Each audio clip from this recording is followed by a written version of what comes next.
Heer Gandhi handicap development trust Bharuch દ્વારા દિવ્યાંગ, અનાથ અને પિતા વિનાના વિદ્યાર્થીઓને ફૂલસ્કેપ ચોપડા, સ્ટેશનરી કિટ્સ અને સ્કૂલ બેગનું વિતરણ કરવામાં આવ્યું હતું.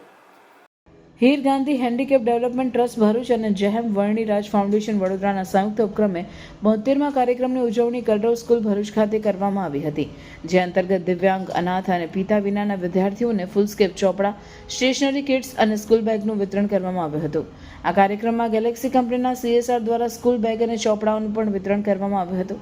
કાર્યક્રમનો શુભારંભ ભરૂચ વડતાલ સ્વામિનારાયણ મંદિરના કોઠારી સ્વામી રઘુનંદન સ્વામી દ્વારા દીપ પ્રાગટ્ય કરી કરવામાં આવ્યો હતો.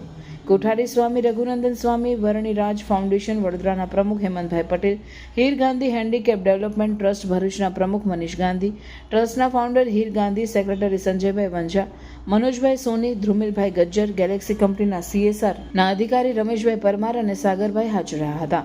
આ કાર્યક્રમનો 150 જેટલા વિદ્યાર્થીઓએ લાભ લીધો હતો. આ ઉપરાંત આ કાર્યક્રમમાં જે સ્વયંસેવકોએ સેવા આપીને સૌનો આભાર વ્યક્ત કરીએ છીએ. આ કાર્યક્રમનું સફળ સંચાલન મીનાક્ષીબેન પટેલ દ્વારા કરવામાં આવ્યું હતું. હીર ગાંધી ડેવલપમેન્ટ ટ્રસ્ટનું મુખ્ય લક્ષ્ય અવિવાહિત દિવ્યાંગ યુવક યુવતીઓનો પસંદગી મેળો અને સમૂહ લગ્નનું આયોજન કરવાનું પણ છે, જે અત્યાર સુધી ભરૂચ પંથકમાં હજી સુધી થયો નથી. જો સૌનો સાથ સહકાર મળશે તો ટૂંક સમયમાં જ તેનું આયોજન કરાશે.